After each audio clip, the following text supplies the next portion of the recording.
કહું છું ને એવી રીતે રામ રામ રામ રામ રામ ચાલુ રાખો. અને એમથી કદાચ તમને લખવાનો કંટાળો આવતો હોય તો કઈ નહીં, તમારા ઘેર નાનું અમથું સ્પીકર તો હોય.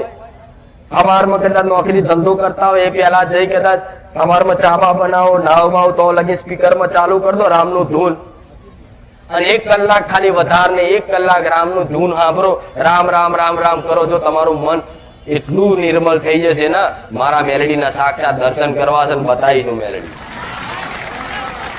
અને એમથી કદાચ કંટાળો આવતો હોય રોમ રોમ કદાચ વગાડવાથી, ઘેર વગાડવાથી, કે તમે નોકરી ધંધા પર વગાડવાથી, કે કોઈ બેઠું હોય તારે વગાડવાથી તમને આજુબાજુ વાળા થી કદાચ થોડી ઘણી શરમ લાગતી, શું આખો દાર રોમ રોમ કરે. તો આપણે અત્યારે મસ્ત આ ટેકનોલોજી વાળાએ કાઢ્યા છે કોનમાં નાખવા ડટ્ટા,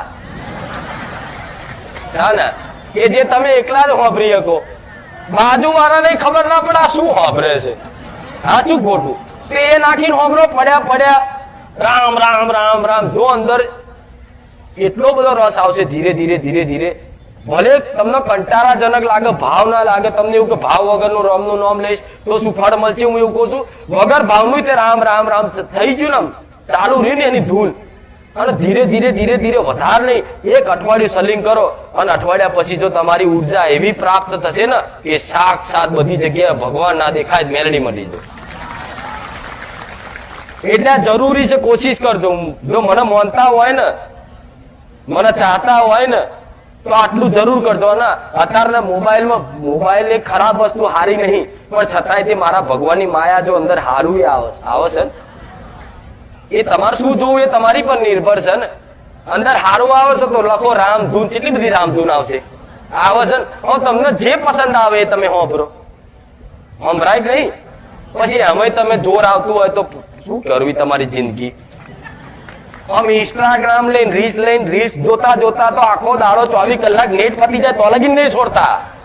છોડે છે તો 1 કલાક અડધો કલાક ખાલી રામનું નામ લેવાનું, તમે કંટાળો આવશે. કંટાળો તમને નહીં આવતો, તમારી આત્મા જે છે ને એ ભગવાનનો એક અંશ છે, મારા રામનો એક અંશ છે. દરેકનો આત્મા અંદર છે ને, એને કંટાળો ચારેય નહીં આવે. એ તો રામ નામ વગર અધૂરી છે, ભૂખી છે તમારી આત્મા રામ નામ વગર.